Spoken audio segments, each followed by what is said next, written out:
Thanks for coming back. It's so good to see you again.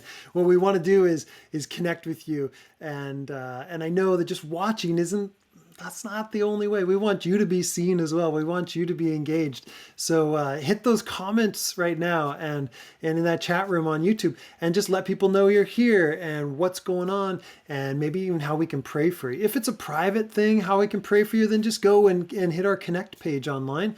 ICC has, we've got Issaquah.cc has got all sorts of places to give, connect, and care.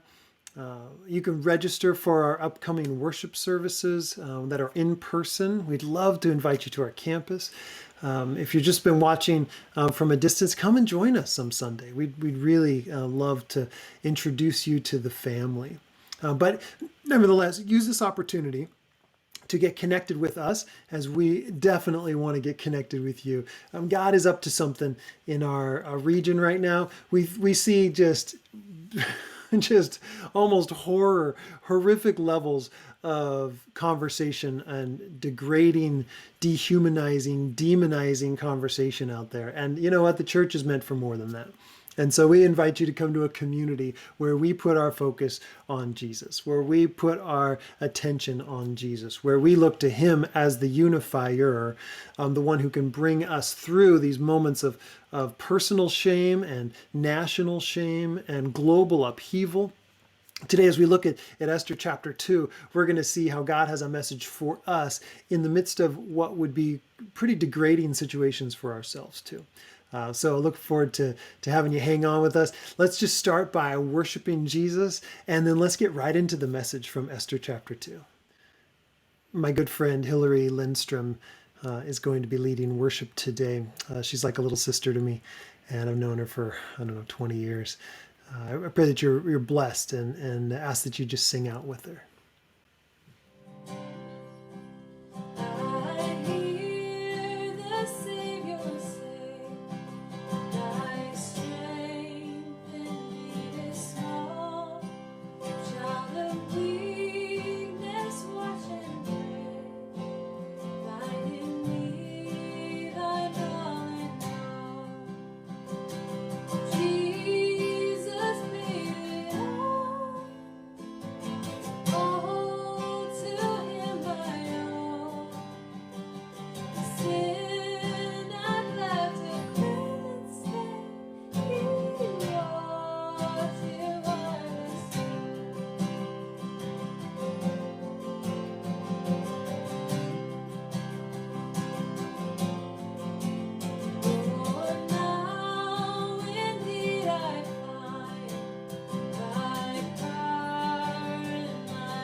Are you the kind of person that likes to be in the spotlight, or do you like to be behind the scenes? A lot of times those are the two options. And I would just want to say today, we don't all like the spotlight, but we were made to be seen. I want you to think back with me. Before life happened. And by that I mean We got a little cynical. We got guarded.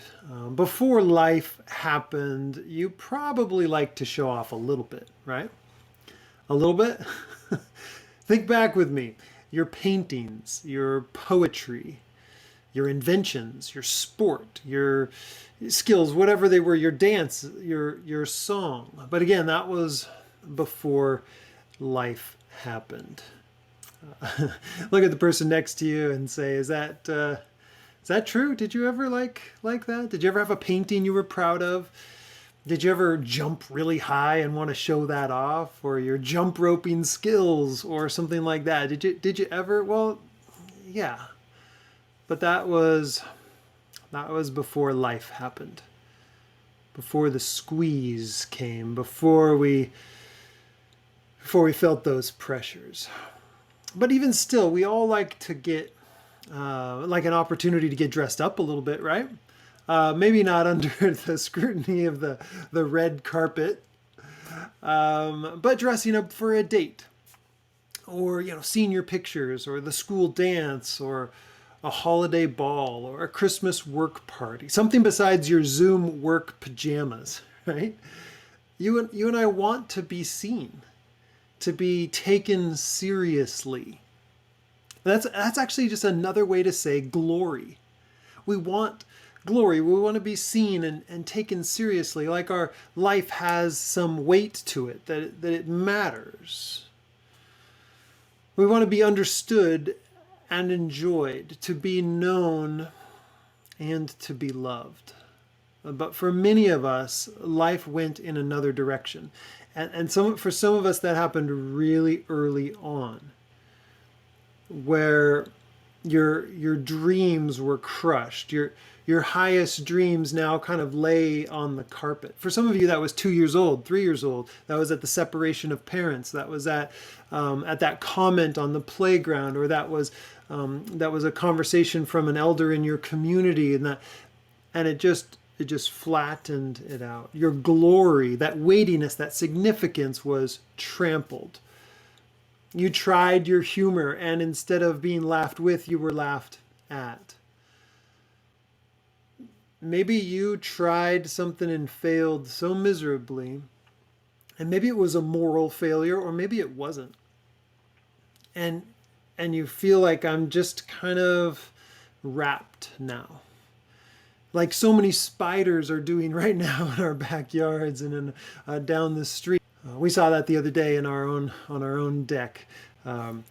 Spider grabbing one leg and wrapping it up and pinning it to the web, and then another, and then another. And that's the way your life has gone, maybe. Where your big dreams and your big hopes kind of just got slowly destroyed. Maybe it wasn't all at once. Maybe it was just a slow thing. But then we stay wrapped up by the restrictions that are placed on us by other people. When you lose the quest for glory, weightiness, significance, that's good. And we lose that quest for glory, and we call that humility. But really it's fear. Fear of being known. Fear of having hope. Fear of being so significant that you have to be relied upon. Maybe a fear of being found out. Hiding, though, isn't humility. It's a product of fear and shame. And we've got to go in another direction. We can't stay at the point where we're saying, well, you know what, God can't use me. I'm damaged goods. I can't be loved. People have treated me viciously, and apparently God has just stood by watching. Have you felt that? God, where were you when those things were said to me? Where were you when the damage was done? I've learned that in those moments where the damage was done, that Jesus was there, but that he was weeping. He was there and watching human cruelty. He was there and watching abuse of power. He was there and weeping with us. And I wonder if that's our mode right now. Because if you're asking questions like, how can I be of any worth and significance and value when God appears to overlook me right now? I feel on my own right now with all this stress and trouble I'm going through. You might hear, God works in mysterious ways. And some of you are not enjoying the mystery. Right? Can I get an amen? I'm not enjoying, write it in the chat, or write it in your comment section. I am not enjoying this mystery. Why is this happening to me? Why is this happening to us? God, what could you possibly be doing? And now, we're in a time of global upheaval, a national and personal upheaval. And God appears to be AWOL, absent without leave. But this isn't the first time this has happened. No. No, 2,500 years ago, let me set the context. It was last month in 480 BC, so 2,500 years ago, Xerxes, the king of Persia, brought his coalition, the coalition that was formed in that 180-day banquet we learned about in Esther chapter 1. He brings this coalition and goes to battle Greece, an attempt to conquer the empire and expand his own empire. Beginnings had started with his predecessors, his father, but as this progressed and he went into this series of battles. And in one battle, 2,500 years ago, last month, in Thermopylae, he was met by King Leonidas. Some of you know this story. It's a famous one. The 300 Spartans. And he meets his match and is turned back. Eventually his conquest overall fails, and he returns home agitated, defeated, despondent.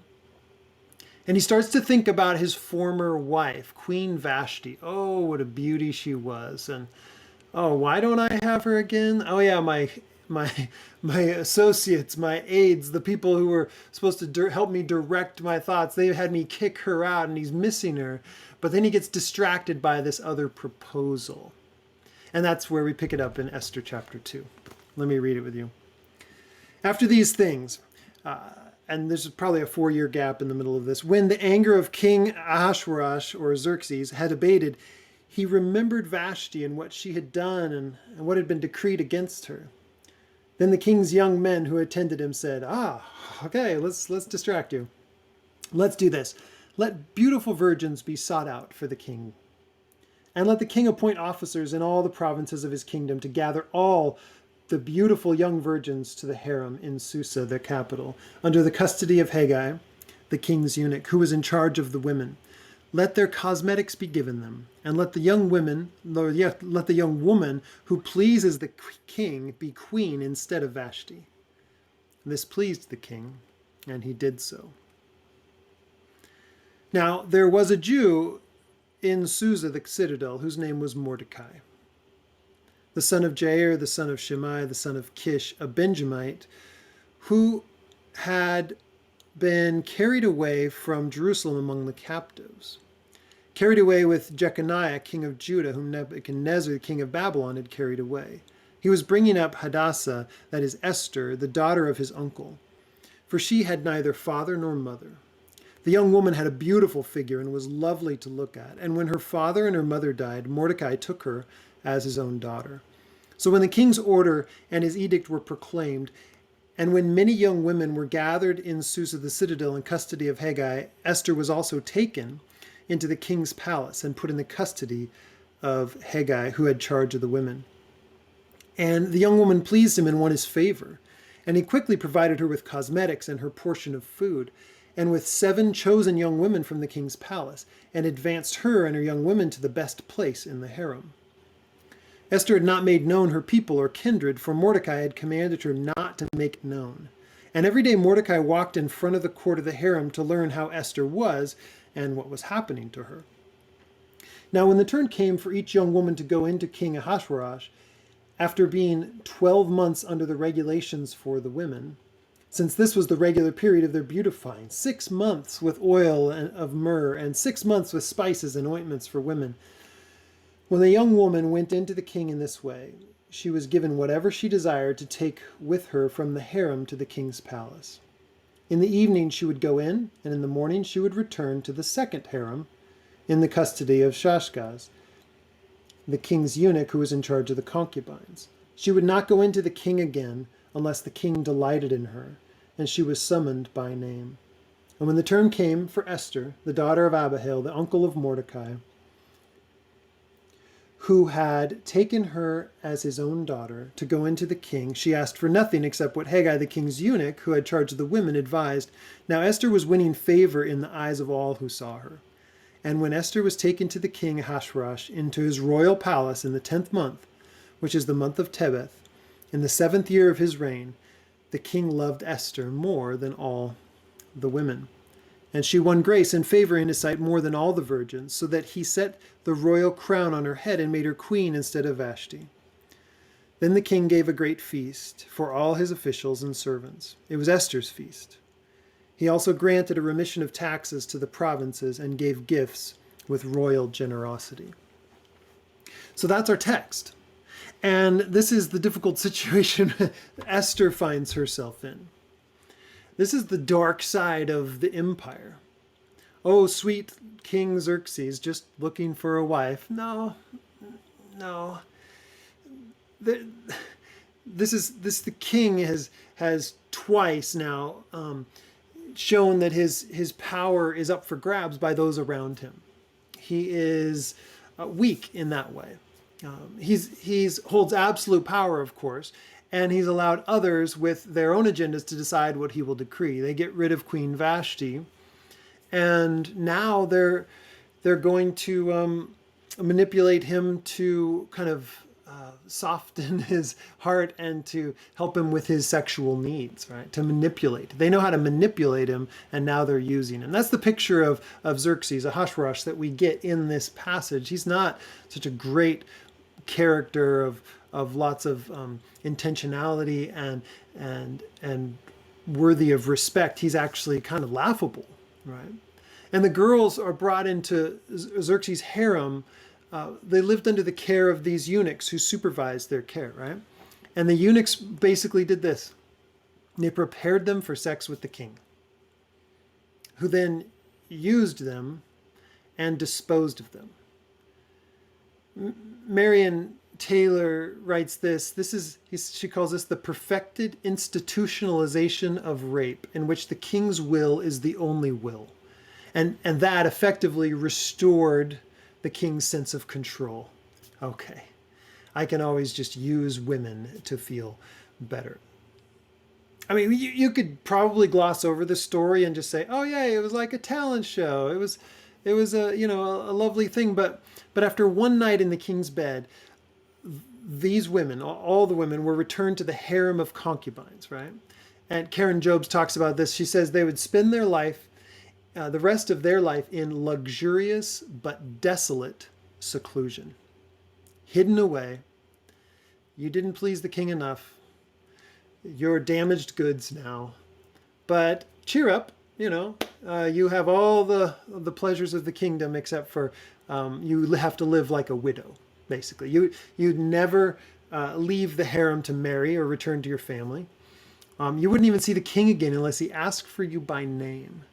Your children would be conceived by the king in these unions. They were raised to serve the king in positions of authority in the kingdom, but not ever an heir to the throne. That's what you get for one night with the king. And so this isn't a glorious American Idol talent show. This is more like a really disturbed Bachelor, show, or more like the Hollywood casting couch. If you want this role, if you want to not live in desolation, this is what you have to do. So a seriously broken, messed up situation. Where is God? Is he at work? Is he standing by? And of course, in the book of Esther, we see nothing except for behind the scenes how God might be working. And there's hope here. There's hope here. But allow me to interject with a current situation that's happening. There's a lot of money on the east side, and a lot of people living like the kings of old. And domestic abuse is happening at alarming rates. I'm part of conversations in Issaquah and in Sammamish where wives are almost kept like concubines. They're abused and kept in this power control because the husband is making money, and after all, he makes the decisions, and of course the men aren't faithful to these women, and so there are cycles of abuse and emotional poverty, even in areas of wealth.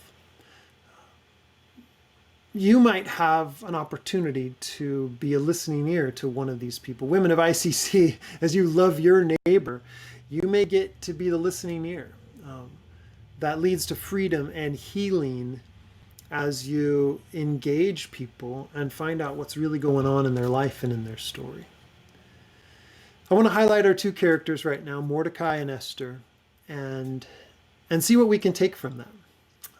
So Mordecai is introduced as a Jew, someone from Judah, and he would be, this is the term Jew described kind of all the Hebrews during that period, anybody from anywhere in Israel, even though that would be from Judah specifically, where the name Jew comes from. His name is actually kind of a Hebrew form of the god of Babylon, Marduk. And we see that Mordecai is now in the citadel in Susa, where the palace is that Xerxes, Ahasuerus, is reigning from. And we see some pretty interesting things. He serves at the gate, which means he's one of the royal officials. So he's working in there. And we know that when the exile took place, his grandfather and their grandfathers were taken from the city, and those people in nobility were trained up, much like Daniel, to rule and reign and be a part of the king's court at that point. And so that's where I think we find Mordecai. But there's an interesting picture. He's said he's basically a king of, or a son of Kish, a Benjaminite, which is the same as Saul. And so we see in his family line, there's going to be a growing sense, especially in chapter 3, that he has got a mortal enemy. Just like Saul had a mortal enemy against King Agag, and he was an king of Amalek. Agag in 1 Samuel 15, if you want to go look that up, is the center of a long-standing war between those who would be from the line of Agag and those who would be from the line of Saul. And so we'll see that in the next chapter. But Hadassah, or Esther, we see her showing up here in verse 7. She's lost her parents and living with her uncle. We don't know anything about how they were raised as Jews and what their thoughts were going into this. We do know that all the while in those that have left Persia, and those that have left and gone back to Israel and to rebuild the temple, they had a whole nother story going on of purification and let's get right back to the Bible, right? And let's build the temple and let's worship Yahweh and let's throw away idols and let's purify. And here we have Esther, almost all alone in Persia, living her life. Her name is probably taken from one of their goddesses of love and war, Ishtar. And Mordecai named after Marduk. There's a picture of her life is not as pure and golden as we might imagine. Of course, there's no mention of God or what she's doing here. So she's probably saying this red carpet ride cannot be part of your sovereign plan. This being taken from the city and brought to the harem, that God, this can't be part of what you're doing. This is messed up. This is broken. Why in the world, God, would you think this is okay? And I want you to find some echoes there in your own life, a broken, messed up situation that we have. Some of you have some really deep struggles some very deep wounds in the past, and you're still asking those questions. And I think Hadassah, Esther, if she had read her Bible, and I don't know, we don't really know, she would probably be saying, I shouldn't be here. This is wrong. God, what are you doing? And as we look at this story, which is pretty awful, a young virgin spends 12 months getting makeup and treatments to become the most sexually provocative one who could win over the king's pleasure in a night.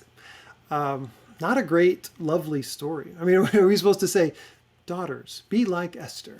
Use your body to get into the halls of power, right? So we're not really looking to Esther and Mordecai as examples of high character. We don't really have enough to go on to make them glorious heroes. And guess what? That's actually a good thing, because there's a better story coming on here. I love what Karen Jobes says, and she's a commentator on this, and I want to read it to you. She says, this is where the silence about Esther and Mordecai's character and spiritual fidelity, like we don't know about whether they're being faithful, becomes a powerful encouragement. Regardless of whether they always knew what the right choice was or whether they had the best of motives, God was working through even their imperfect decisions and actions to fulfill his perfect purposes. Is that you? Imperfect decisions and actions? But God is still working to fulfill his perfect purposes. Oh, I hope so. Other than Jesus, even the godliest people, Karen goes on to say, the godliest people of the Bible were flawed, often confused, and sometimes outright disobedient. And we're no different from them.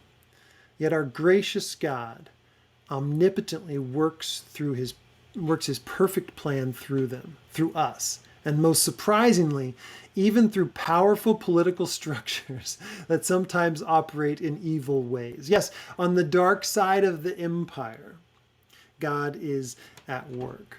Now, he may be upsetting the empire of the United States right now. He might be upsetting these halls of power in churches and in Hollywood and actually finance and big industry and everywhere in the last 10 years has suffered this major shaking, the housing industry, all these different things. God may be upsetting all these things, but he's at work. Do you want to join him in that? But you don't feel like you can? Because you're too flawed? You're too compromised? Well, there's a better word for you.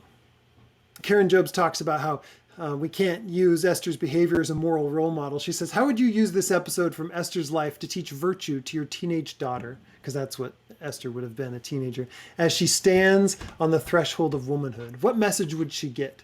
Make yourself as attractive as possible to powerful men. Use your body to advance God's kingdom. The ends justify the means.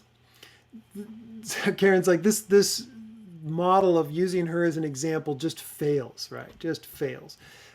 Esther may well have been a virtuous woman, obedient to God's law. But even if she was, the author chooses to veil her virtue in this morally ambiguous and complex situation. You find yourself in a morally ambiguous and complex situation. She goes on to say, he does not allow us to come to simple answers when we consider Esther's life in light of Scripture. The author is skillfully describing a morally ambiguous and complex situation because that is the way real life often is in this fallen world. Okay, so we can't take them as an example necessarily, but let's go back to the beginning where I talked about our own messed up stories. As I said in the beginning, you and I want to be seen, and that's good. We want to be taken seriously. That's good. That's glorious. We want to be understood and enjoyed, to be known and to be loved, but for many of us, life went in a different direction. And that quest for glory is turned up into just hiding in shame. And I think a lot of us say, well, we're not supposed to get glory. We're not supposed to be wanting that sort of thing, right? Well, I was reminded of John chapter 12, verse 42. There were many of the authorities that believed in Jesus, but because they feared the Pharisees, they didn't confess that they believed in Jesus, that their allegiance and loyalty was going to Jesus. They didn't do it because they were afraid and they didn't want to be put out of the synagogue. They were living in a structure that kept them wrapped up pretty tight too. And it says, for they loved the glory that comes from man. Okay, so that's obviously put here, the glory that comes from man, that's right out. But it says, they love the glory that comes from man more than the glory that comes from God. Because there is glory that comes from God. He sees you. He takes you seriously. He understands you. He knows you. He loves you. And in this family at ICC, we do too. You know, our shame keeps us hiding, but Jesus is calling you out. Our faults keep us paralyzed, but Jesus frees us with his forgiveness. Our past is full of regrets, but Jesus leads us to glory. So what you've done and what's been done to you leaves you paralyzed sometimes, hidden with fear and regret. I get it. I'm like that too. I close my eyes and think about things I said, things I did, and I just shake my head. I'm like, oh man, what a mess. And so what you've done and what's been done to you can leave you paralyzed, can keep you wanting to stay hidden out of fear. Not humility, but fear and regret. But God doesn't operate like that. He can use the broken. He can reclaim the used, the discarded. And in Jesus we find our glory. So shame hits us all. And when you don't know where to hide, I've got an advice for you. Hide in Jesus. As the scriptures say, be found in him. For in him is our glory. In him is our freedom.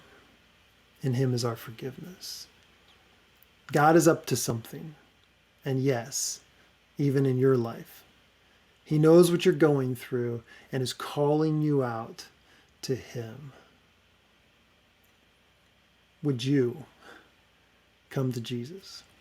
As we come to our time of communion, I want to be vulnerable with you. I've had such a scattered mind recently. I've had didn't know when I pray, like, where do I focus? Pray about what? There's a million things. And I was at a retreat, prayer conference, and I was just praying about that. Jesus, give me a focus. Like, what's my focal point? What's the deal? And I was in a church building, and I look up, and there's the cross. Wow, the old rugged cross, right? The emblem of suffering and shame. And yet, in the New Testament, it's shown to be the time of exaltation. He is lifted up on the cross. That's his enthronement. Oh, enthronement on the cross. And as we think about what Jesus has done for us, he's taken our shame, right? Right? He's taken our shame. The things that have been done to us, the things that we've done, he's taken our shame. He bore all that weight to the cross. That's something to think about. That's something to ponder. That's something to focus on. His life of humility led to a cross of exaltation.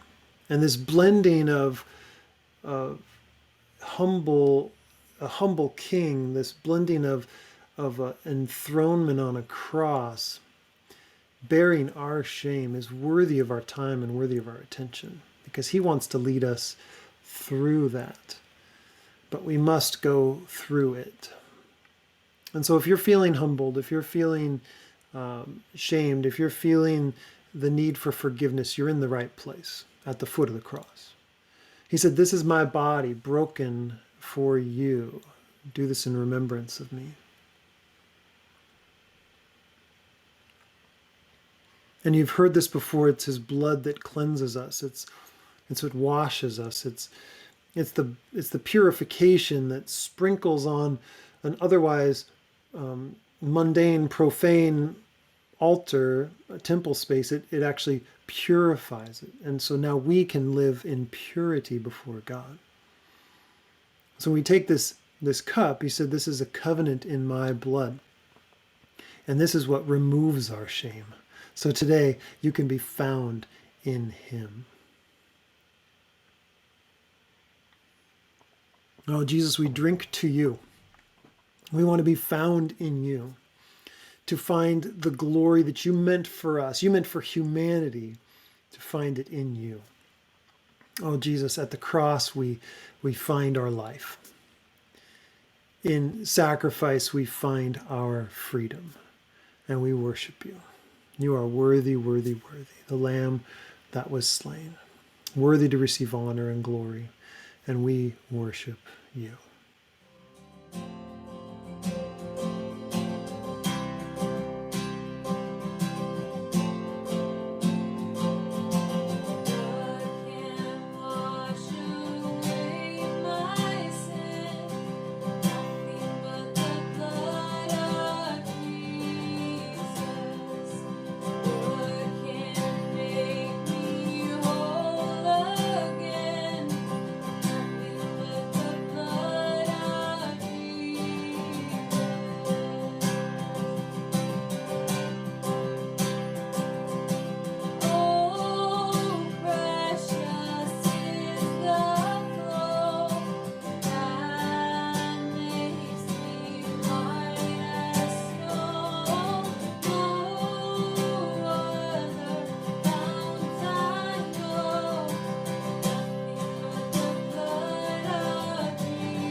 Well, I sincerely hope that our time together has helped you capture an image of how Jesus sees you, that you don't feel invisible anymore.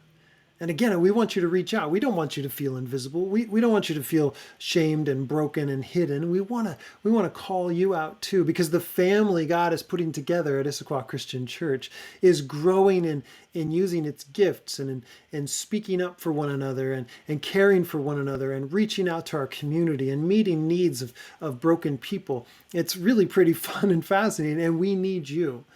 And so don't feel like you're used up or discarded. Join us. because God has a story to live through you, and he's excited about that, just as we are too. So may God richly bless you until we meet again. Maybe we could meet at an on-site service coming up. I'm hoping that if we can max out our service times, then we'll just do a second service and be able to connect with you that way too. May God richly bless you.